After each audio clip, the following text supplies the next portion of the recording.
Terus ketika datang nanti yang kedua kalinya menurut Yesus, di dalam Matius 24 di data nomor 30, di situ sangat jelas dikatakan oleh Yesus itu sendiri bahwa semua metode yang dilakukan oleh penginjil, oleh gereja, mengatakan Yesus yang datang kemudian di dalam mimpi mereka, para murtadin bertemu dengan Yesus, bla bla bla bla segala macam. Itu bukanlah Yesus yang asli, tetapi Yesus yang palsu. Yesus yang asli nanti ketika ia datang boleh dibaca di dalam pengakuan Yesus sendiri.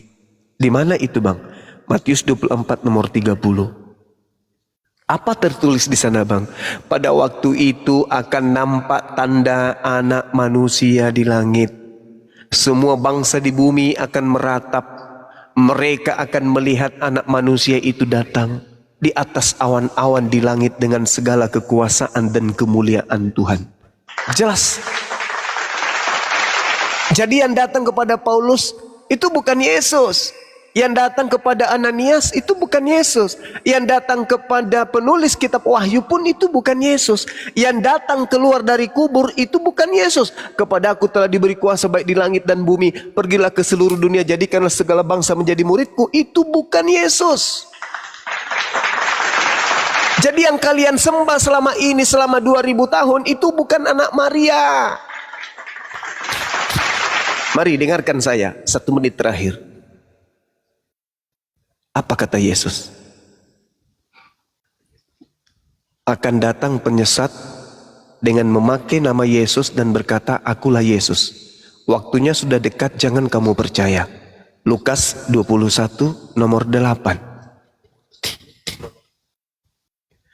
Lukas 2 nomor 11. Pada hari ini telah lahir bagi Bani Israel juru selamat, yaitu orang yang diurapi Tuhan di kota Daud. Pada hari ini telah lahir bagimu, wahai Bani Israel, juru selamat, yaitu manusia yang diurapi Tuhan di kota Daud. Yang lahir manusia. Galatia 1:12, Paulus berkata, aku menerima Injil bukan dari manusia. Yesus lahir sebagai manusia. Yang datang kepada Paulus bukan manusia. Sedangkan kata kitab 2 Yohanes 1 nomor 7, siapakah iblis itu? Saya ulang. 2 Yohanes 1 nomor 7, siapakah iblis itu? Titik 2. Bukankah dia yang pergi ke seluruh dunia, yang tidak mengaku Yesus datang sebagai manusia? Itulah iblisnya, itulah antikristusnya.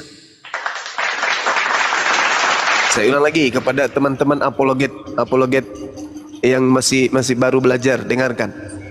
2 Yohanes 1 nomor 7, siapakah penyesat itu? Bukankah dia yang pergi ke seluruh dunia, yang tidak mengaku Yesus datang sebagai manusia?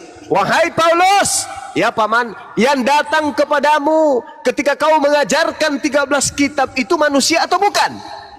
Galatia 1 nomor 10, nomor 11, nomor 12, aku menerima bukan dari manusia, tetapi dari Kristus Yesus. Ini noise di mana ya? Sakit kuping, Bang. Sakit kuping, Bang. Wow. Iya. Sekali lagi, 2 Yohanes 1 nomor 7. Siapakah penyesat itu? Penyesat dalam bahasa Yunani itu planos. Planos itu definisinya meluas. Planos itu adalah antikristus, penyesat, pembohong, penipu. Tuh, itu yang disebut planos, alias iblis. Siapakah penyesat itu? Bukankah dia yang pergi ke seluruh dunia, yang tidak mengaku Yesus datang sebagai manusia? Itulah penyesat itu, dan itulah antikristus itu. Nah, Yesus berkata, waspadalah kepada penyesat. Penyesatnya ini tidak mengaku Yesus datang sebagai manusia. Paulus, yang datang kepadamu memberitakan Injil kepadamu manusia atau bukan? Bukan. tetapi dia adalah Yesus Kristus. Berarti dengan kata lain, Paulus mengakui Yesus Kristus datang bukan sebagai manusia. Berarti siapa dia? Siapa Paulus ini? Antikristus. Siapakah antikristus itu? Siapakah penyesat itu? Siapakah penyesat itu? Dia adalah yang tidak mengaku Yesus datang sebagai manusia. Paulus, ya paman, Yesus Kristus datang kepadamu. Betul? Betul. Dia datang sebagai apa? Manusia atau bukan? Bukan.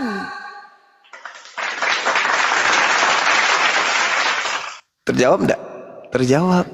Sedangkan Yesus adalah manusia. Maria melahirkan manusia. Tuhan pencipta langit dan bumi mengutus manusia. Yudas, saudara Yesus, adalah manusia. Yesus ini adalah manusia. Sepupu daripada Yohanes Pembaptis adalah manusia. Ponaan dari Elizabeth adalah manusia. Ponaan daripada Zakaria adalah manusia. Anak tiri daripada Yusuf adalah manusia. Yang melakukan penginjilan kepada murid-muridnya di tengah-tengah Bani Israel adalah manusia. Sedangkan yang datang kepada Paulus bukan manusia dan mengaku Yesus. Siapakah penyesat itu? Dia yang pergi ke seluruh dunia, yang tidak mengaku Yesus itu datang sebagai manusia. Siapa oknumnya? Paulus. Apa nama pengikutnya? Kristen. Matius 24 nomor 4 nomor 5. Waspadalah kepada penyesat yang datang kepadamu dengan memakai nama Yesus dan berkata, "Akulah Mesias." Jadi penyesat itu datang sebagai Mesias dengan memakai nama Yesus. Paulus mengaku didatangi oleh Mesias bernama Yesus dan bukan manusia. Jadi ada dua Mesias. Mesias Yesus, manusia yang datang di tengah-tengah Bani Israel hanya untuk Bani Israel. Mesias Yesus yang datang ke Paulus yang bukan manusia, yang mengajarkan Paulus untuk mengkristenkan separuh dari penduduk bumi. Di Islam juga demikian. Ada dua Al-Masih. Isa Al-Masih, Dajjal Al-Masih. Di Bible ada dua Al-Masih. Al-Masih yang asli anak Maria, Al-Masih Dajjal, penyesat antikristus yang datang kepada Paulus. Kristen ini pengikut siapa? Pengikutnya anaknya Maria? Bukan. Pengikut anak Maria disebut Yudaism. Yohanes 10:27, aku mengenal pengikutku, mereka mendengarkan suaraku dan mengikuti aku. Aku ke sinagoge, aku tidak makan babi, aku bersunat, aku ibadah sabat, aku menyembah kepada Elohim, kitabku adalah kitab Tanakh, aku berpuasa, aku tidak makan babi, aku tidak makan anjing, aku tidak ibadah minggu, aku tidak mengkitabkan kitab perjanjian baru, aku tidak mengenal Paulus. Sedangkan pengikut Paulus menjadi Kristen karena berdasarkan pernyataan Dajjal Al-Masih yang datang kepada Paulus. Orang Kristen yang menggunakan akal dan yang ingin selamat pasti akan menjadikan ucapan-ucapan saya ini sebagai perenungan untuk kemudian pintar dan pandai memilih bahwa Yesus itu ada dua di dalam Bible. Yesus yang adalah anak Maria yang tidak sempat dan tidak bisa dibunuh oleh tentara Romawi dan orang-orang Yahudi, dan Yesus yang menggantikan anak Maria yang ditampar, diseret keluar dari kubur, mengaku diberi kuasa dan kemudian meminta kepada pengikut-pengikutnya untuk mengkristenkan seluruh bangsa. Siapa itu? Siapa Yesus Kristus yang datang kepada Paulus ini? Sedangkan Yesus yang asli menubuatkan akan datang Yesus Kristus menyesatkan banyak orang dan dia mampu melakukan mujizat-mujizat yang banyak. Kalau saudara percaya kepada Yesus, maka percayalah bahwa ada muncul Yesus palsu yang memiliki pengikut banyak. Pengikut Yesus palsu adalah dialah yang diagung-agungkan Kristen hari ini. Yesus Tuhanku, anak domba, tebusan yang menebus dosa-dosaku. Dia adalah kasih yang datang ke bumi ini. Dia adalah dewa Theos yang nuzul ke bumi untuk nebus dosa-dosa manusia, dosa-dosa kami. Itulah Tuhan kalian. Sedangkan ending dari cerita ini semua adalah Matius 7:22 nomor 20, 27, 22 dan 23. Pada hari terakhir nanti banyak orang berseru kepadaku, Tuhan, Tuhan, bukankah kami telah bernubuat mengusir setan, bermujizat, ya. Dan kemudian Yesus berkata apa? Pada hari itulah saya akan berterus terang kepada mereka orang-orang yang menyembah Yesus palsu ini. Enyahlah daripadaku, kalian semua adalah pembuat kejahatan. Manifestasi dari penjabaran kita berdasar daripada ilmu. Ketika nanti di padang mahsyar, hari kebangkitan ketika orang semua dihakimi, apakah iblis masih ada di sana? Enggak ada lagi. Berarti yang tersisa tinggal Yesus asli. Yesus palsu masih ada? Enggak ada lagi. Iblisnya masih ada? Enggak ada lagi. Pengikut-pengikut iblis di situ masih bisa bertobat? Enggak bisa lagi. Karena udah terlanjur mereka digiring mati dalam keadaan menyembah kepada Yesus palsu.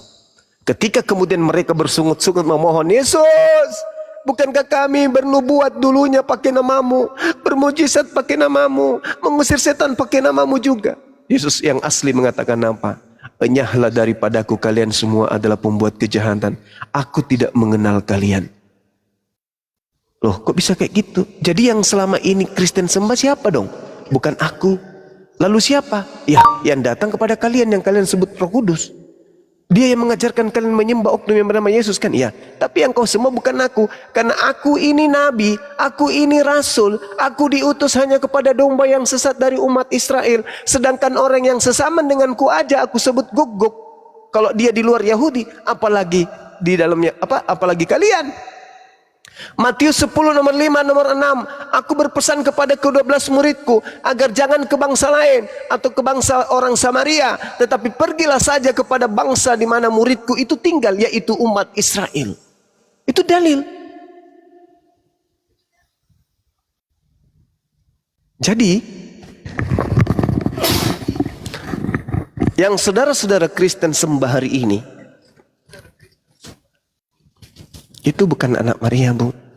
Makanya saudara-saudara Kristen saya yang saya sudah mualafkan ketemu saya sampai hari ini ya, mereka mencium tangan saya, mereka memeluk saya, mereka menangis. Berterima kasih Bang, betapa saya jauh selama ini dari Tuhan. Begitu bertemu dengan Bang Suma, meskipun awalnya benci, kesal, tapi demi keselamatan saya Bang Suma rela menghadapi itu semua. Aku telah menemukan kebenaran sejati. Indah bersujud kepada Tuhannya Yesus, Bang. Dulu aku ke gereja, aku gelisah. Di gereja aku tak ada ketenangan. Karena aku menyebut-nyebut anak orang untuk aku sembah.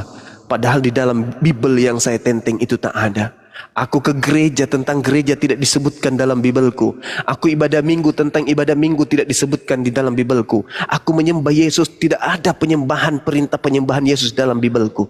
Semua yang aku lakukan sebelum mengenal Bang Suma adalah satu prosesi keagamaan yang justru bertentangan dengan kitab yang saya pegang.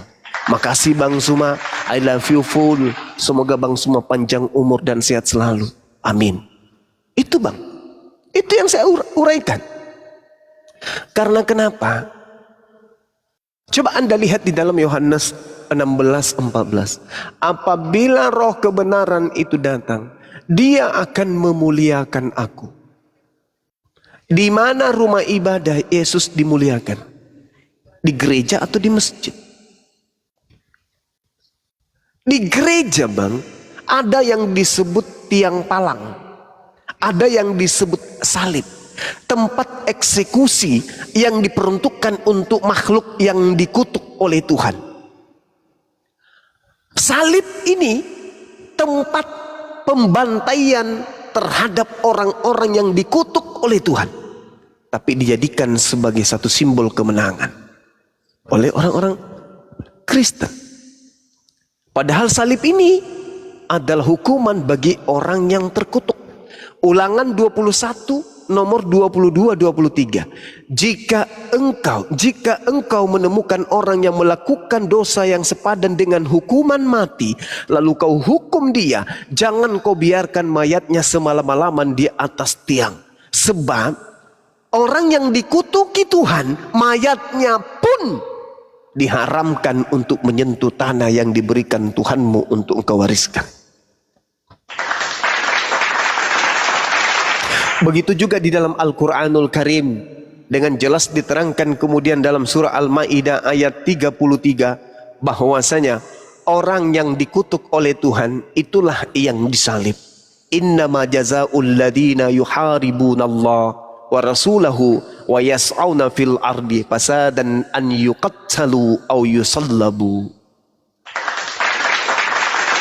Orang yang disalib adalah orang yang membenci pencipta langit dan bumi. Orang yang disalib adalah orang yang memusuhi Nabi Isa alaihi salam. Orang yang disalib adalah orang yang membuat kerusakan terhadap manusia di atas muka bumi. Bahkan Paulus meneguhkan, Galatia 3 nomor 13, Kristus Mesias palsu. Tuh, tidak disebut di situ Yesus Al-Masih atau Yesus anak Maria, tapi disebut Kristus.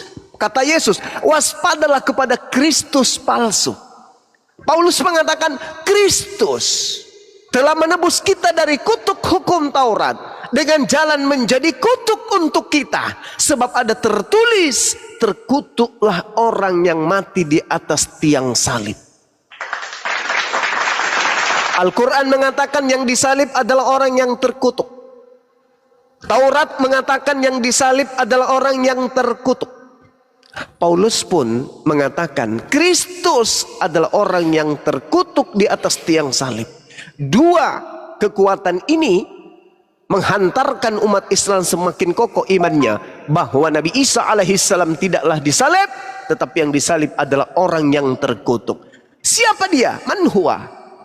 Rupa-rupanya di dalam Ulangan 27 nomor 20-25, terkutuklah orang yang menerima suap untuk menyerahkan orang benar agar dibunuh.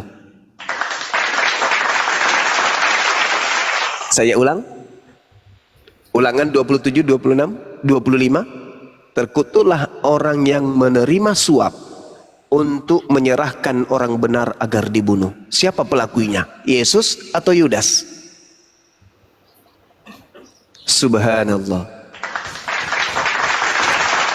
Ya, saya kira begitu saudaraku ya, bahwa Nabi Isa yang adalah Iso, yang adalah Yesua Hamasia, itu tidak mungkin dibunuh oleh orang-orang kafir, tapi yang dibunuhnya adalah bagian dari mereka sendiri, sehingga Allah mengatakan wa makaru wa makarallahu wallahu khairul makirin. Inna kaidah syaitan kana daif. Sesungguhnya tipu daya iblis itu lemah, dan yang membuatnya kuat adalah saudara-saudaranya, yaitu orang-orang kafir. Kalau Anda sudah menggunakan akal, Anda menggunakan hati, berarti Allah telah memberikan sinar kepada hati dan pikiran saudara. Berarti Anda sudah dekat dengan Allah. Anda dekat dengan pencipta Anda sendiri, sehingga iblis tidak berkuasa atas diri Anda. Karena yang membuat kemudian orang-orang itu percaya terhadap Tuhan, mati datang menjadi manusia, mati dibunuh manusia untuk dosa manusia, adalah Yesus yang palsu yang datang kepada Paulus, yang mengajarkan Paulus untuk mengkristenkan seluruh dunia. Ingat Lukas 4 ketika Yesus dicobai, apa kata iblis? Wahai Yesus, ya paman, kalau kamu tunduk berserah kepadaku, aku akan memberikan segala kerajaan langit dan bumi. Sebab semuanya itu telah diberikan kepadaku, dan aku berhak memberikan kepada siapapun yang aku kehendaki. Tapi Yesus adalah orang yang soleh, Yesus orang yang suci, Yesus adalah hamba yang kemudian taat menekuni perintah-perintah Tuhan, sehingga iblis tak berhasil. Di data 13-nya dikatakan iblis pun mundur dan mencari waktu yang tepat, waktu yang baik untuk kemudian melakukan aksi berikutnya.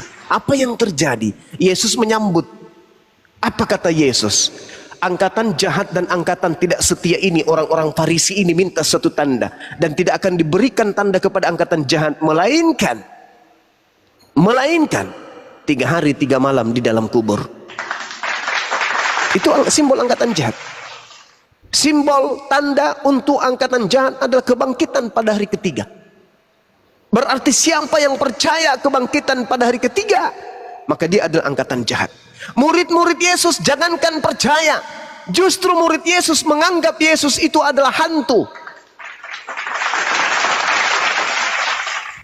Padahal sejatinya yang datang kemudian memperlihatkan diri kepada murid Yesus itu sebenarnya sudah bukan Yesus lagi. itu adalah orang yang diserupakan dengan Yesus. Apa buktinya? Baca Markus 16 nomor 12. Apa kata pengarang Markus?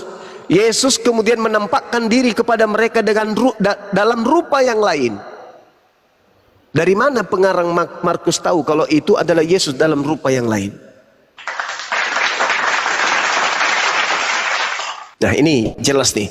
Begitu juga di dalam Matius 28. Kepadaku telah diberi kuasa baik di langit maupun di bumi. Pergilah ke seluruh dunia, jadikanlah seluruh bangsa menjadi pengikutku. Itu bukan Yesus.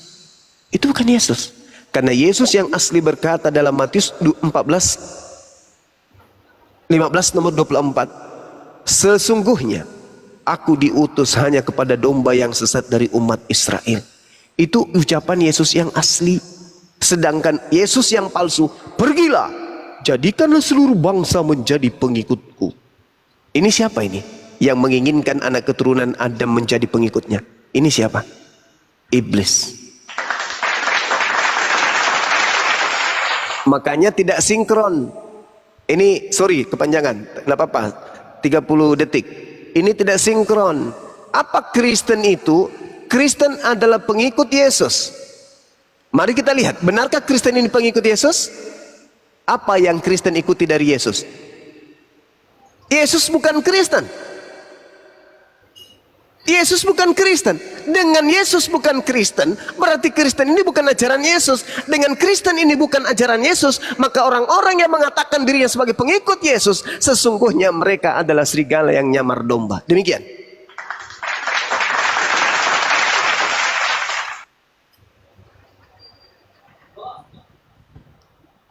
Sepakat. Terima kasih Bang Suma. Apa yang telah dinarasikan Bang Suma tadi, saya naikkan 99% adalah suatu kebenaran dan fakta ya. Karena merujuk pada prinsip di dalam memahami Bible dengan sesuai dengan ilmu hermeneutika, apa yang dinarasikan itu saya tidak bisa membantah satupun. Namun begini Bang, mungkin lebih lanjutnya nanti saya mohon izin host, saya sering nongkrong di sini biar kita saling sharing dan dapat suatu pencerahan ataupun pengetahuan seperti ini. Saya mengakui apa yang dinarasikan Bang Suma itu tidak bisa saya bantah, dan keilmuan dari manapun tidak bisa dibantah. Itu benar semuanya. Subhanallah, Masya Allah. Tinggal 10% berarti Bang. Perpuluhan aja kayaknya yang nyangkut. Iya Bang. Insya Allah Bang Prof. Artinya di sini nanti ada dibantu sama gerunda-gerunda seperti Pak Angon. Dari tadi saya bolak-balik nih Bang. Iya, Bang iya, Host, dari tadi Bang Suma sementara narasi kan saya bolak-balik semua ini buku-buku yang saya pelajari. Ini saya mau bantah dengan pakai yang mana ini? Saya tidak bisa mampu lagi bantah. Karena memang apa yang dikatakan ini benar. Sesuatu yang benar, kita wajib mengatakan bahwa itu benar. Kita mau bantah pakai dalil apa? Apakah kita pakai doktrin? Mau bantah apa yang ini? Nanti nggak nyambung kalau kita bantah pakai doktrin. Dan ini suatu kebenaran. Allahu Akbar, Masya Allah. Saudara Prof ini dari Katolik? Iya Bang. Allahu Akbar. Iya, lanjut. Ya. Akhi Buddha Angon, Assalamualaikum warahmatullahi wabarakatuh.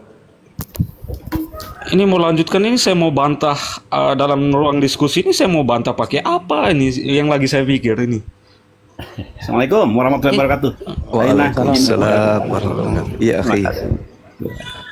Assalamualaikum warahmatullahi wabarakatuh. Bang Beni juga ada. Waalaikumsalam warahmatullahi wabarakatuh. Begini Bang Suma, paling saya bisa bantah dengan doktrin Bang. Dari Silakan. apa yang Abang narasikan itu paling saya bantah soal doktrin. Kalau berbicara soal doktrin berarti sesuatu yang tidak subjektif dan sesuatu yang pastinya akan fata morgana dan absurd. Tentu tidak akan ketemu Bang. Iya. Benar. Paling kalau saya mau bantah paling andalan saya doktrin dan dogma aja ini.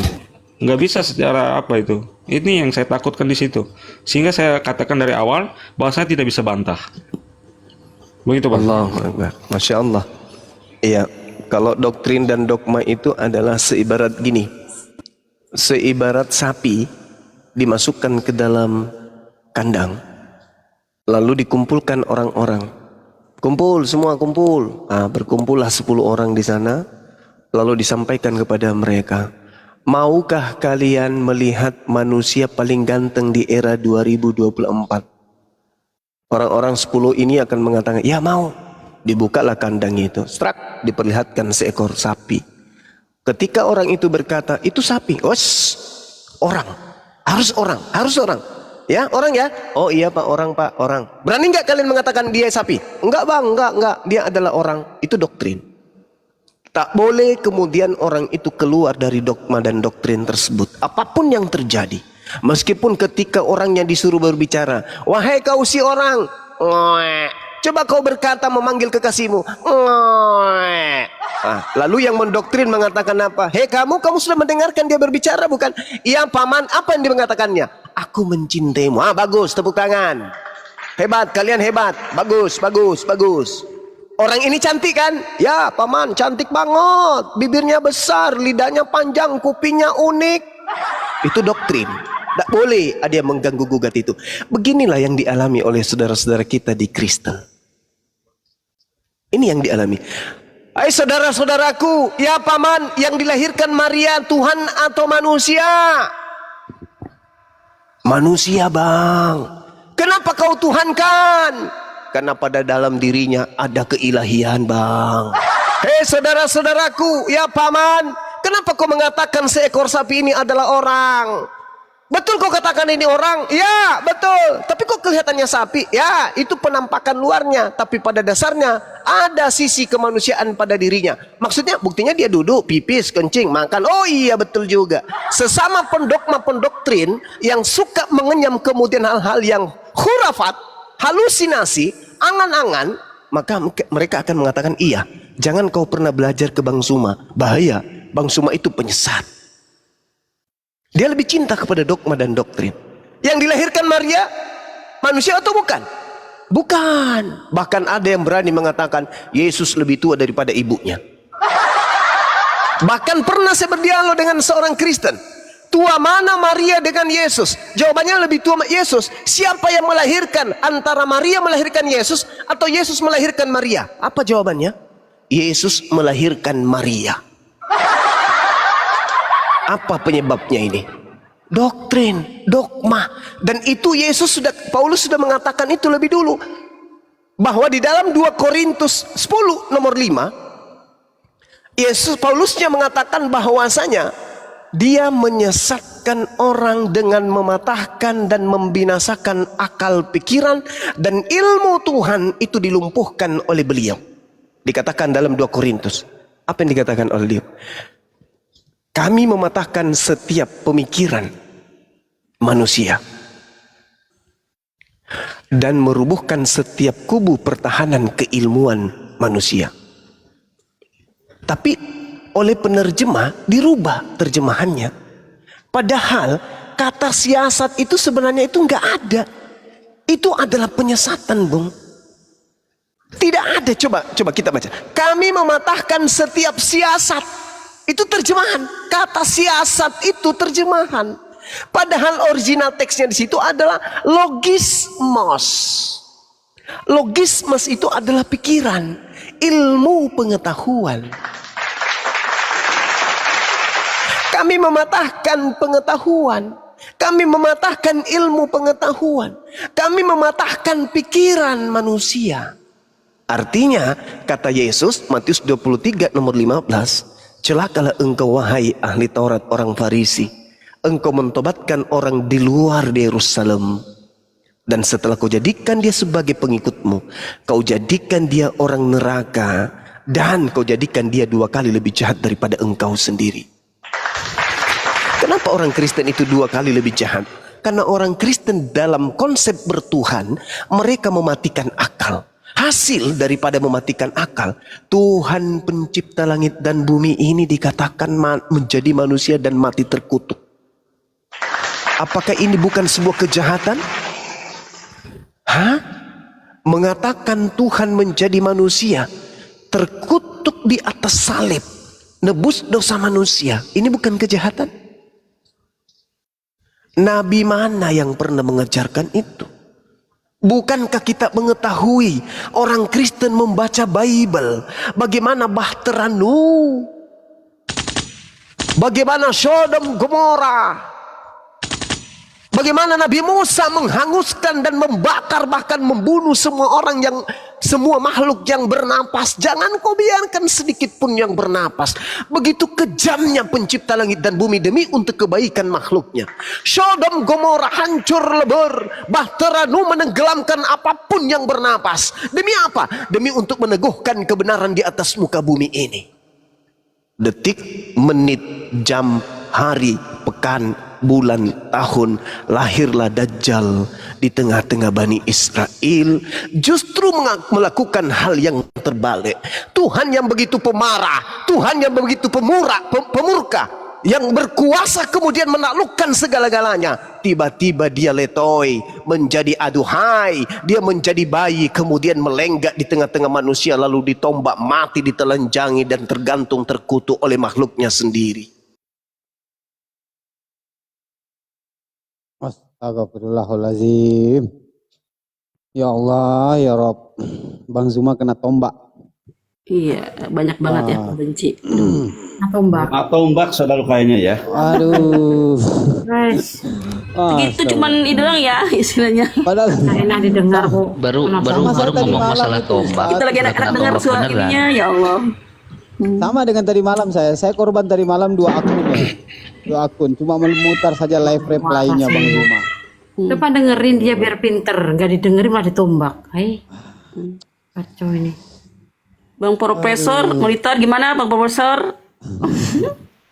Masuk tadi yang dari tadi Bang Zuma narasikan yang pertama ya, season pertama tadi saya bolak-balik, saya mau bantah dengan apa ya, sesuai yang dinarasikan nggak temu. Ya wajar saya katakan bahwa ini adalah sebuah kebenaran yang disampaikan. Mau setingkat sampai di internasional manapun, fakta, nyata, data ada, ini kita mau bantahnya gimana? Itu. Gimana Oh, Anda? Bang Zuma Apa tetap udah ada. dengan kekristenan Anda? Ya ini mungkin dilanjutkan Bang Zuma dulu. Sahabatku.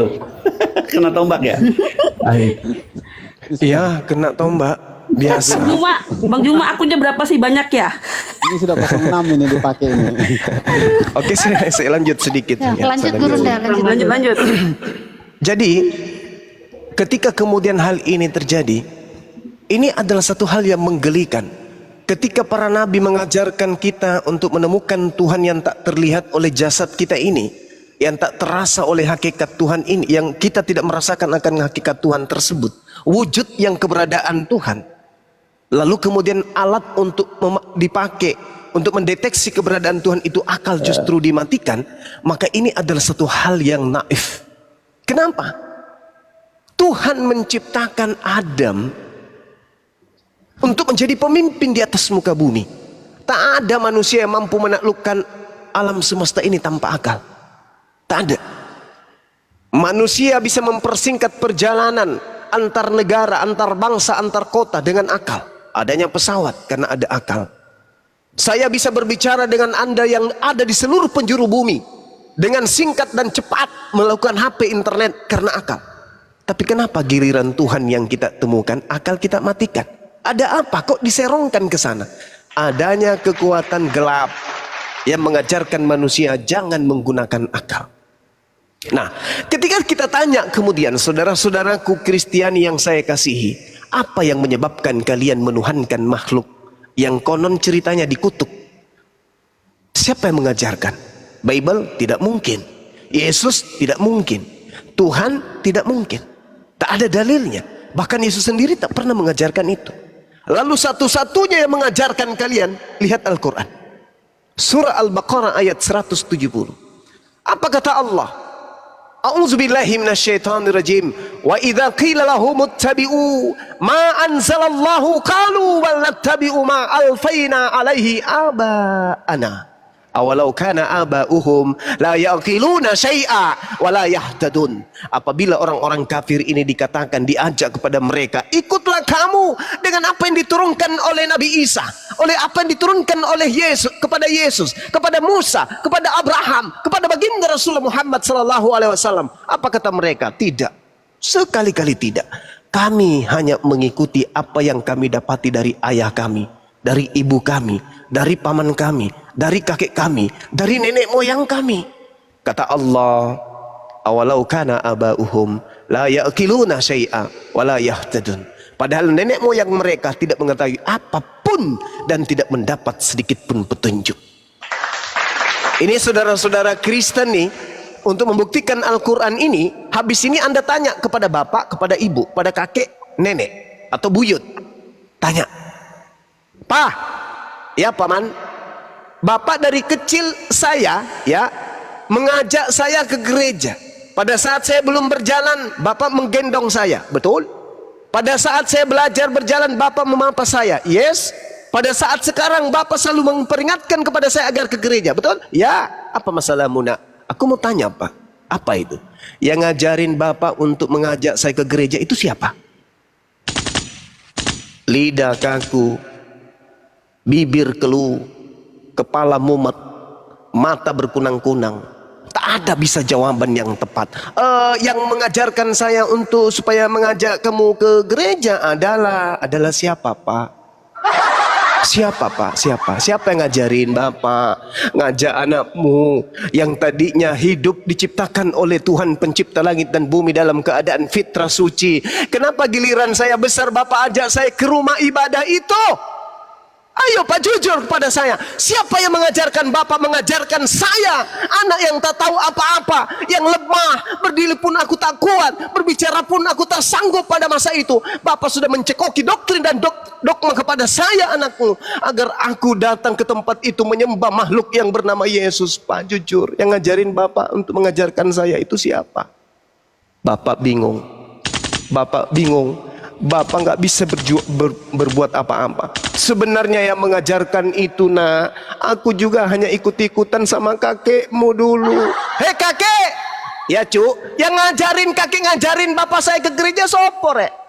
Oh itu buyutmu dulu yang ngajarin. Nggak ada di Bible, nggak ada. Lalu yang ngajarin siapa?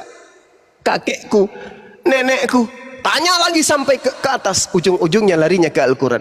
Wa idza qila lahum ittabi'u ma anzalallahu qalu bal nattabi'u ma alfaina alaihi aba'ana. Kata Allah, bohong, bullshit. Nenek moyang mereka pun tak mendapatkan petunjuk. Nenek moyang mereka itu sama sekali tidak ada pengetahuan tentang hal yang mereka lakukan. Makanya hari ini strata 1, 2, 3, 4, 5, 6 sampai kapanpun, bahkan didatangkan sarjana teologi dari neraka sekalipun, kalau ditanya siapa yang mengajarkan kalian menyembah Yesus, apa jawaban mereka? Yang minta disembah adalah iblis. Oke. Yang minta disembah adalah iblis. Kalau yang minta disembah adalah iblis, lalu apa namanya orang yang meminta keturunannya, anak-anaknya, orang lain untuk menyembah kepada sesamanya manusia?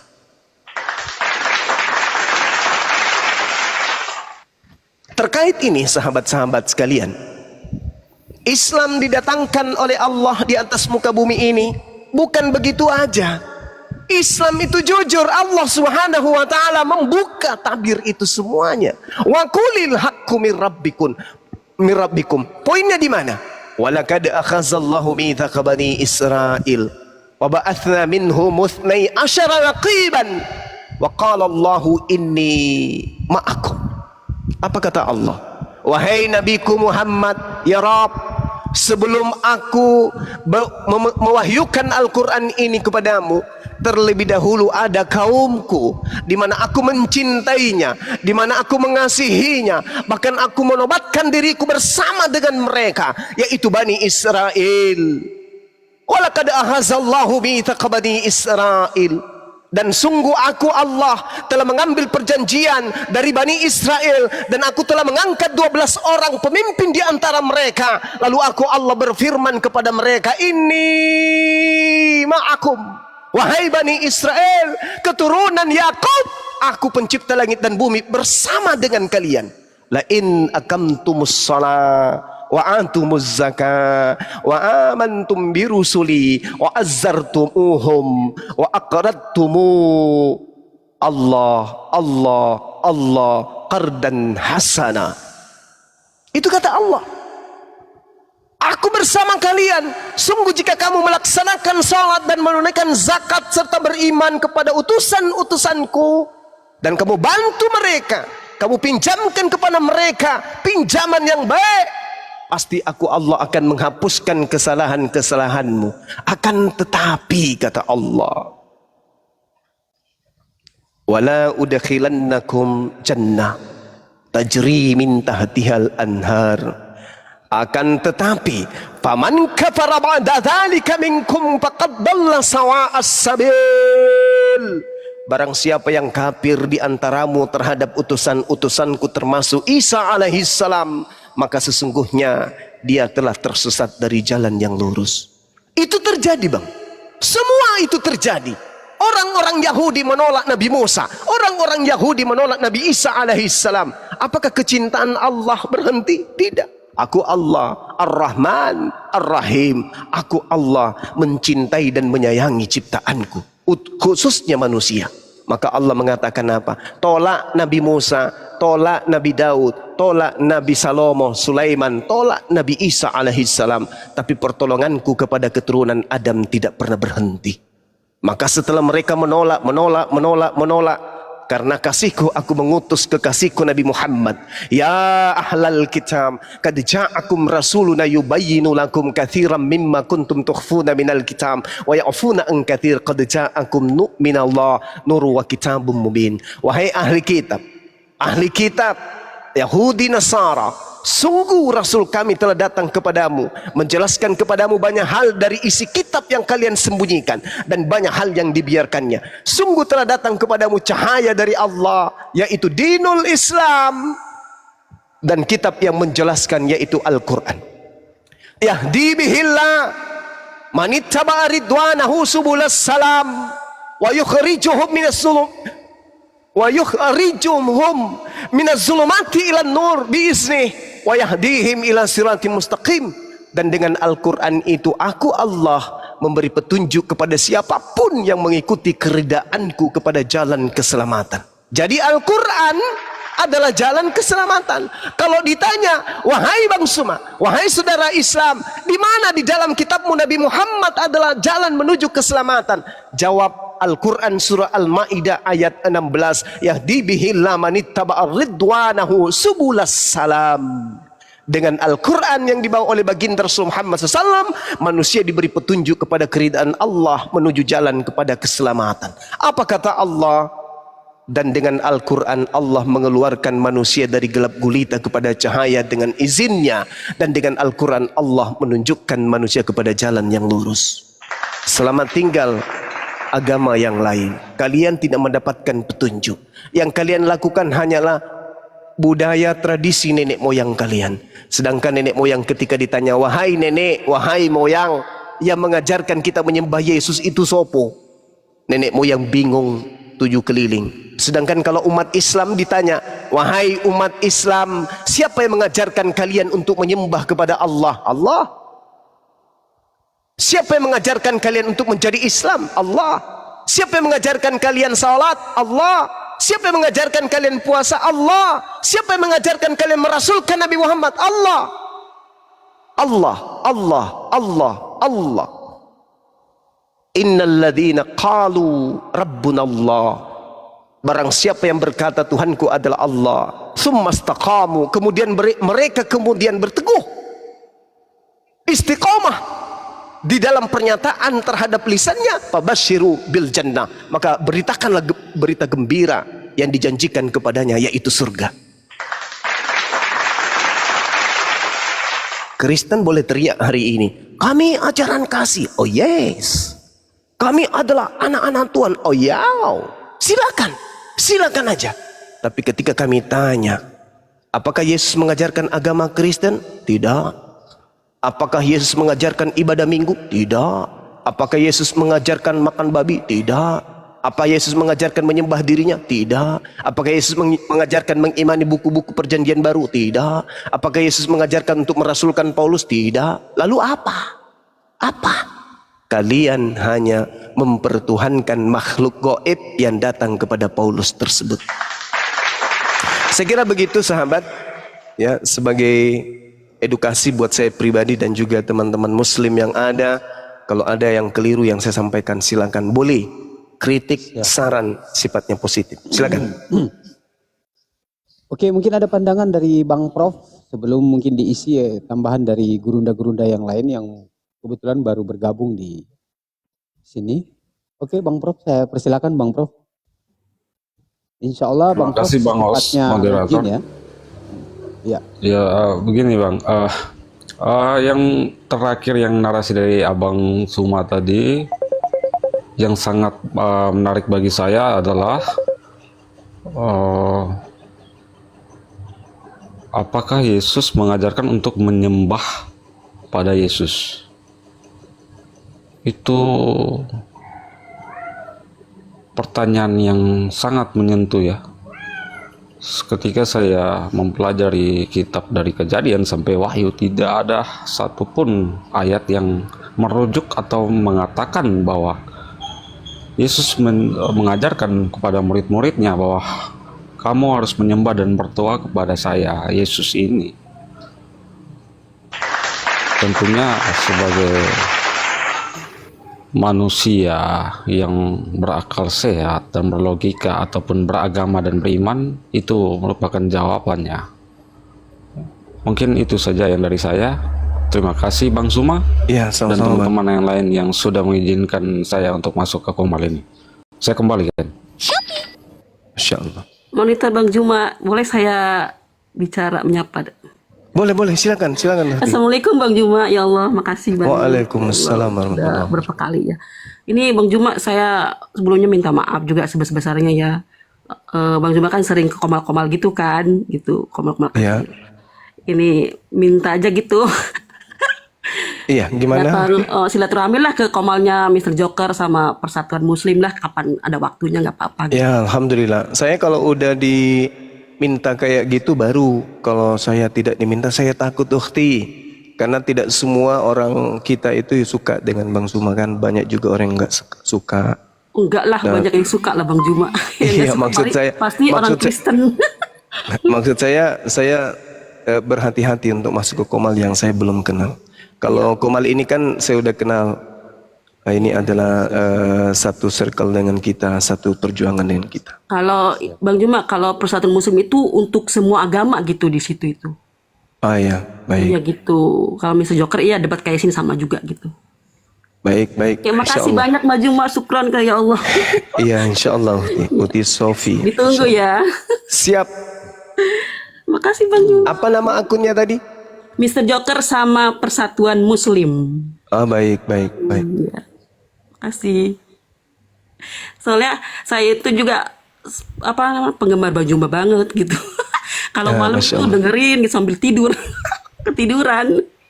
Enggak bisa dengar kalau tidur lagi, Uti. Iya emang. Kantuk.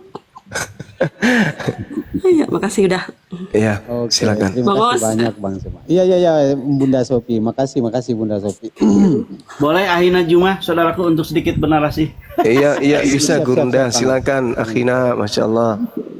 Izin ya, saudaraku, untuk saudaraku sahabat geni yang baru Pak Prof. Mohon izin Pak Prof ya. Sedikit dari Pak Angon, mungkin sebenarnya udah begitu lengkap ya, tapi tidak salahnya saya ingin ambil pahala juga dari Allah bahwa apa yang saya sampaikan semoga bermanfaat ya dunia akhirat kami khususnya, dan juga insya Allah akan menguatkan. Ya gini Pak Prof, kalau toh agama ini kita lihat realnya sekarang, Bapak melihat bahwa hari ini ya Muslim itu ada bagian dari kehidupan ini kan begitu. Kekristenan juga kita nggak bisa munafik, iya ada. Yahudi pun demikian, Hindu, Buddha ada. Tetapi sebagai agama yang terkemudian ini tidak mungkin kemudian kita menafikan realita ini kan gitu. Apakah agama ini penuh bohong, penuh dengan dusta gitu kan? Itu kan jadi bahan pemikiran kita. Apakah ini manusia ini mengaku-ngaku sebagai nabi, ngaku-ngaku ajarannya jalan dari Tuhan kan begitu? Itu harus jadikan bahan evaluasi kita sebagai manusia yang kemudian harus bersikap dengan rasional kita. Insya Allah setelah Bapak pahami dan dengarkan sama-sama, kami sangat menyimak sajian dari saudaraku ini, Pak Bahaina Juma ini sangat gitu kan, sangat sesuai dengan apa yang logika dan akal kita, narasinya, arahannya gitu. Bahkan dia berani untuk membanding-bandingkan apa yang telah ada dan telah dijelaskan di kitab Anda, juga bagaimana Quran itu menjelaskan. Saya hanya mengatakan begini saudaraku, kalau saja Islam itu datang tidak sejalan dengan otak pemikiran manusia, maka itu pasti salah adanya. Sementara kita bisa melihat, apakah salah ketika kami mengajak kepada saudara kami untuk yuk beriman kepada Allah. Siapa itu Allah? Tuhan semesta alam kan gitu. Yang mana dia ada sebelum sesuatu itu ada. Adanya tidak dimulai ketiadaan. Apa kita menolak? Tuhan yang adanya itu tidak dimulai dengan ketiadaan. Dia itu wujud, kidamba, komalapatu, dan banyak yang mungkin nanti saudaraku bisa melihat bagaimana Allah diceritakan dalam Islam. Ada yang sebut kita kenal dengan 20 sifat Allah kan, yang wajib ada pada Allah. Bahkan juga mungkin Bapak bisa mendengar bagaimana nama-nama Tuhan kami sendiri. Ya Rahman, Ya Rahim, Ya Malik, Ya Kudus, Ya Salam, Ya Aziz. Itu semua tidak menyelisih apa yang ada di pemikiran kita. Tuhan harus maha pengasih dong, maha penyayang, maha kaya, maha wahab, maha memberi. Kan gitu. Maha mengetahui, segalanya maha dalam Islam. Ketika kami menyebut ada kalimat bahwa mustahil bagi Allah, itu pun untuk mempertahankan nilai kemahan itu. Mustahil Allah itu bodoh, mustahil itu lemah, mustahil Allah itu kemudian bla bla segala macam. Kata mustahil justru sebagai bentuk memperkuat lawan yang 20 tadi. Saya yakin Bapak sebagai orang yang terpelajar akan melihat, betul, saya harus punya Tuhan yang agung, mulia, dan hebat. Kan gitu. Dan hari ini yang Bapak seru adalah untuk ke arah sana. Kami tidak berbohong ketika katakan, yuk kita Tuhan menyembah Tuhan yang tidak terlihat. Emang betul kan? Bapak mengatakan bahwa kita nggak pernah bisa melihat Tuhan. Saya yakin bahwa ketika kami berdiskusi dengan orang Kristen, tidak pernah mereka menyebut Tuhannya seperti apa, nggak berani. Artinya kami lebih dibenarkan dong ketika kami mengatakan bahwa Tuhan tidak terlihat dan terdengar. Kan gitu. Terus juga ajarannya tadi kami mengajak kalian untuk kemudian tidak mabuk, tidak judi, tidak zina, tidak membunuh, tidak berbohong, tidak melakukan sesuatu yang manipulasi.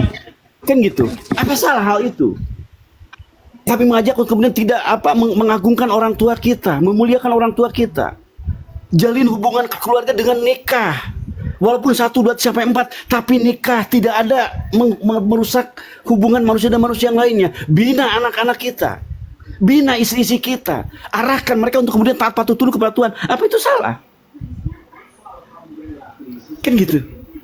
Ada hukum dalam Islam. Apakah salah ketika hukum waris itu ditegakkan, dilaksanakan? Ketika saya punya anak 1 laki-laki gimana? Pembagian warisnya ketika anak 2 bagaimana? Kalau laki semua, kalau perempuan semua gimana? Kalau lakinya 4, perempuannya ada penjelasan dalam Islam seluruhnya. Ini yang kemudian ini agama yang benar, yang telah detil untuk kehidupan dunia pun telah begitu jelas detil dalam aturannya, dalam tata laksananya. Apalagi bicara akhirat. Betul, akhirat kita belum masuk ke dalamnya, tetapi kita benar kita hidup di dunia hari ini, maka dipastikan benar pula di akhirat. Kalau hidup sekarang kita dunia telah mengikuti aturan tata letak yang benar, ketertiban iman, maka di akhirat pun demikian adanya. Maka saya mengetuk hati saya semua untuk yuk serahkan diri kita kepada Tuhan pemilik alam ini. Tidak keluar dari kepentingan agama Allah, tidak mengkhianati diri, tidak mengkhianati apa yang merupakan asusila dan moral kita. Diajak diri kita untuk taat, patuh, tunduk kepada Allah. Wa abudullahi wajtanibu taghut. Sembahlah Allah saja, jauhi pikiran-pikiran hawa nafsu kita. Salahkah kita ketika muslim mengajak untuk ruku dan sujud? Salahkah kemudian muslim untuk mengajak kita untuk berkurban? Ada harta mungkin lebih dari kita, dipotong kemudian dibagi kepada fakir miskin. Apa itu salah? Apakah salah ketika ada arahan dari muslim untuk kemudian bersedekah, berzakat fitrah, peduli kepada fakir miskin, anak-anak janda-janda? Apa itu salah? Seluruhnya dalam Islam demikian adanya. Yang kaya diberikan untuk diarahkan untuk berbagi dengan sesama. Yang miskin diarahkan juga untuk jadi tidak meminta-minta. Jadi saya mengetuk pada hati saya dan kepada kalian semuanya, lihat Islam. Kalau kami teroris, bagaimana bisa teroris seperti ini? Dan mestinya seluruhnya teroris tidak. Kalian semakin bahwa di dalam kehidupan itu ada yang nama oknum. Jangan kau anggap seluruhnya jadi oknum adalah penjahat, tidak. Di dalam Islam ada oknum, kami akui. Di dalam pemerintahan pun ada oknum. Di dalam kekristenan ada oknum. Di Yahudi juga ada oknum. Jangan kau Samakan, ratakan. Oknumnya oknum tetap. Yang salah adalah oknumnya. Kenalilah kebenaran itu untuk pertama kalinya, kamu akan siapa ahlinya. Kenali Quran kami, kenali ajaran Nabi kami. Dengan demikian kita akan paham siapa sebenarnya yang benar ini. Siapa yang selama ini kita dengar kok negatif karena kebencian yang mereka tanamkan. Mereka tidak berangkat dari kitab kami. Mereka tidak sesuai dengan apa yang dinasihatkan oleh Quran kami. Tapi mereka hanya tuduhan yang akibat tuduhan itu kembali kepada mereka. Demikian saudaraku, akhir Jumat, mohon maaf kami mungkin agak panjangan. Ini sebagai bentuk kasih sayang kepada Pak Profesor, semoga bermanfaat. Hadawallah ya alhamdulillahirabbil alamin. Dilanjut saudara. Iya, terima kasih Gurunda, Kang Angon ya. Oke, Bang Prof, gimana ya? Mudah-mudahan Bang Prof nanti ditindaklanjuti berikutnya kita diskusi bersama Gurunda. Kan tinggal mungkin sudah mendekati 100% ya, Bang Prof. Bagaimana tadi kebenaran Islam? Karena poin saya bersama Bang Zuma, artinya walaupun meskipun saya selama ini cuma mereply live Bang Zuma, tapi poinnya adalah kami ingin menunjukkan sebuah kebenaran Islam. Dan syukur alhamdulillah saya juga bersama sahabat-sahabat Komal Titisan itu didukung oleh abang-abang seperti Kang Angon, Bang Beni, dan tidak lupa juga Ustadz Al Minangkabawi ya dari Minang. Gimana Bang Prof? Saya mungkin ada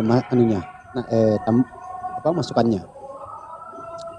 Ya, saya mungkin mengulangi lagi, ada sedikit penambahan bahwa jujur saya tidak bisa membantah karena apa yang dinarasikan memakai data yang selama ini saya punya ya. Datanya secara jelas, semua yang dinarasikan oleh Bang Suma tadi itu data di dalam Bible, Alkitab, kitab sucinya kami itu. Lalu saya mencoba bolak-balik buka-buka, saya tidak bisa membantah. Nah, di sini saya jadi bingung sendirinya. Jadi paling tidak sudah bisa menerima kebenaran Islam ya, Bang Prof ya? Apa yang disampaikan Bang Suma itu benar. Iya. Karena berdasarkan data yang punyanya saya, bukan berdasarkan datanya punyanya Bang Suma kan, bukan berdasarkan dari Al-Quran. Yang dinarasikan ini kan berdasarkan kitab suci, Bible, Alkitab itu. Lalu saya mau bantah dengan cara pakai apa lagi? Apakah saya harus bantah dengan pinjam kitab orang lain punya? Ya, tentunya saya sebagai orang yang akal sehat, saya tidak bisa membantah karena itu yang disampaikan suatu kebenaran. Sip, begitu Bang. Jadi saya syukur alhamdulillah target poinnya itu live minimal. Mungkin kira-kira Bang Prof posisi kira-kira kebenaran itu sudah capai 100% atau masih ada satu angka atau dua angka? 99,99% Bang. Masih 1%. Masya Allah. Masya Allah. Enggak, bukan 1%. Berarti masih 0,01% lagi. Masya Allah. Iya Bang. Mudah-mudahan. Karena begini Bang, saya secara jujur begini Bang, kalau saya bantah dengan narasi doktrin, dogma, pasti nggak akan ketemu dengan menunjuk data yang selama ini kita pegang kan sebagai panduan kita dalam beragama dan beriman.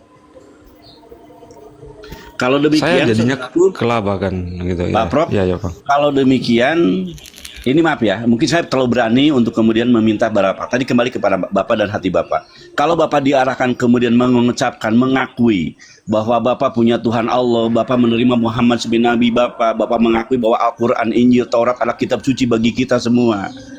Bapak berkenan nggak menerima itu semua? Muhammad adalah Nabi. Oh, tidak jadi masalah. Teladan bagi sesuatu Bapak. yang baik dan benar saya menerima. Sesuatu yang baik dan benar pastinya saya menerima. Tidak jadi Bapak masalah. ikhlas. Bagi Bapak saya. ikhlas menerima Allah sebagai Tuhan bagi Bapak. Ikhlas. Karena Menerima saya Muhammad adalah sebagai manusia Nabi? ciptaan Allah. Iya, menerima Kalau Muhammad memang sebagai Nabi ajaran- bagi Bapak. Menerima kalau memang ajaran beliau adalah suatu hal yang baik dan benar, saya wajib. Semua manusia siapa yang tidak mau menerima hal yang baik dan benar? Bapak menerima. Tapi ada Yang jadi pertanyaan konsekuensinya. Tapi ada Iya, konsekuensinya ya Pak Angon ya. Ada Iya, konsekuensinya. betul. Nggak jadi soal hidup saya ini kan saya yang menjalani hidup saya. Ya, konsekuensinya begini, kalau menerima berarti Anda harus sholat 5 waktu, tata cara sholat itu harus begini, harus sholat subuh, bangun jam 4 subuh, bangun untuk melaksanakan Itu yang sholat 2 dituntut, rakaat. yang sepengetahuan saya itu yang dituntut Tuhan Sang Pencipta Allah Bapa tadi itu terhadap Wah, kita mantap. manusia ini kan. Betul. Iya, iya. Masya Allah. Masya Allah. Bapak nggak keberatan kalau Atau kami gimana? memimpin Bapak untuk bersyahadat hari ini? Karena dalam konsep Islam itu kami nggak boleh menunda-nunda loh Pak. Ketika ada orang udah menerima, maka kami harus segera bersikap ya untuk kemudian mengesahkan Bapak Iya. dan akhirnya Bapak jadi saudara. Dan nggak keberatan Bapak ada jadi bagian kami sekarang. Kalau sekarang, Begini Bang, begini Bang, saya Iya. kalau jawab sekarang nanti terkesannya kurang bagus. Baik. Ini saya katakan jujur, ya. Mungkin kalau abang host sebentar malam, kalau lagi live lagi, oke saya hadir. Siap, siap. Jam berapa gitu? Biar kasih saya ruang waktu untuk saya lebih mendalami tadi. Ini Bang Suma, ini saya pikir beliau ini sekolah teologi atau apa gitu. Kok bisa mengetahui secara Mungkin sahabat sampai ke Aiku. dalam Ya, dalam sebentar, saya komparasikan akar-akarnya dulu. ini. Ahi Juma, kira-kira antum Ahina bisa ada waktu nanti malam mungkin untuk mengarahkan Pak Prof kita ini. Ahi Juma, monitor. Bang Zuma. Ahina? Assalamualaikum. Bang Zuma. Pak Asar di sana Assalamualaikum, ya? Bang Zuma. Sudah asar belum di sana Kang? Sedikit lagi, akhi. Iya, saya dengar barusan Ya. teman kita untuk ya insya Allah lah. Kalau hidayah itu datang, tak ada yang bisa menghalangi. Karena hidayah itu adalah hak prerogatif setiap hamba Allah, siapapun itu. Kalau sudah tiba saatnya, tak ada kekuatan yang bisa menghalangi hidayah itu. Hanya saja dari sekarang ini jam 3 di tempat saya sampai malam, saya ingin menitipkan satu kepada saudara Prof, satu bahan pemikiran. Ketika kemudian Petrus ditanya, menurutmu siapakah kau ini? Apakah ini Yesus? Bukan. Ini Yesus bukan. Kamu mengenal dia? Tidak. Apakah ini Yesus? Bukan. Yesus pun mengatakan apa? Sebelum ayam berkokok engkau akan apa? Engkau akan menyangkali aku. Yesus sudah tahu itu, bahwa nanti Petrusnya akan melihat orang yang bukan aku. Kenapa saya mengatakan itu, Bang? Coba renungkan, Bang. Kalau Anda melihat di dalam Matius 16 nomor 18-19, apa kata Yesus kepada Petrus? Pada Petrus nih, sekali lagi kepada Petrus, bukan kepada Lukas, bukan kepada Markus, juga bukan kepada Paulus, tetapi kepada Petrus. Apa kata Yesus? Dan aku pun berkata kepadamu, engkau adalah Petrus, dan di atas batu karang ini aku akan mendirikan jemaatku, dan alam maut tidak akan menguasainya. Nomor 19, kepadamu akan kuberikan kunci kerajaan surga. Aku berikan kepadamu, wahai Petrus, kunci kerajaan surga. Apa yang kau ikat di dunia akan terikat di surga, dan apa yang kau lepas di dunia akan terlepas di surga. Petrus ini orang yang telah diberi mandat, orang yang dipercayai. Mustahil Yesus salah pilih, mustahil. Petrus diminta oleh Yesus untuk melanjutkan tongkat estafet penginjilan. Engkau adalah Petrus, di atas batu karang ini aku akan mendirikan jemaatku, dan alam maut tidak akan menguasainya, kata Yesus. Alangkah celakanya kalau ternyata Yesus memberikan tongkat estafet penginjilan kepada pembohong. Itu nggak mungkin. Berarti Petrus menyangkal itu karena memang yang digantung itu bukan gurunya. Bukan gurunya, aku tidak mengenal dia. Itu bukan guru saya, itu bukan Yesus. Tidak mungkin. Tidak mungkin Petrus adalah seorang pembohong. Mustahil. Kepadamu Petrus akan kuberikan kunci kerajaan surga. Bukan kepada Paulus. Kan? Yang diberikan kemudian kunci kerajaan surga itu adalah Petrus setelah Yesus. Lalu apa kata Paulus sendiri tentang Petrus? Dalam Galatia 2 nomor 8. Petrus ini diutus kepada orang-orang yang bersunat, yaitu Bani Israel. Sedangkan aku diutus kepada orang-orang yang tidak bersunat, yaitu non-Israel. Berarti dengan kata lain, Petrus diutus kepada domba-domba yang hilang dari umat Israel saja, sedangkan dia adalah pelanjut tongkat estafet dakwahnya Yesus. Paulus mengaku diutus kepada di luar Yahudi, yang ngutusnya siapa? Gak ada. Yesus tidak pernah mengutus Paulus, kecuali yang mengutusnya itu yang makhluk yang datang kepadanya. Jadi Paulus ini sudah terikat kunci kerajaan surga. Maka mustahil dia mengatakan yang disalib itu bukan gurunya. Apakah ini Yesus? Bukan. Itu bukan guruku. Aku tidak mengenalnya. Aku tidak mengenalnya. 3 kali dia sangkal. Artinya apa? Lebih percaya saya sebagai muslim kepada Petrus yang mengatakan itu bukan Yesus daripada Paulus yang mengatakan itu adalah Yesus. Ingat Bung, di dalam Kisah Para Rasul 25 nomor 19, ketika kemudian Al-Quran mengatakan mereka tidak yakin tentang siapa yang mereka bunuh. Mereka berselisih paham tentang yang dibunuh itu. Kemudian terbukti di dalam Kisah Para Rasul 25:19. Mereka berselisih paham tentang seseorang yang bernama Yesus. Orang Yahudi berkata dia sudah mati. Tapi Paulus dengan teguh pendirian mengatakan dia masih hidup. Apakah Nabi Muhammad sebelum menyampaikan wahyu ini kepada sahabatnya belajar Kisah Para Rasul? Tidak. Kenapa bisa ada perselisihan itu? Allah mengatakan wa makaru wa makarallah wallahu khairul makirin. Orang-orang yang ingin membunuh Nabi Isa alaihissalam membuat makar, membuat tipu muslihat, membuat kesaksian-kesaksian palsu. Akan tetapi Allah membalas tipu muslihat mereka. Sesungguhnya Allah adalah sebaik-baiknya pembalas kejahatan.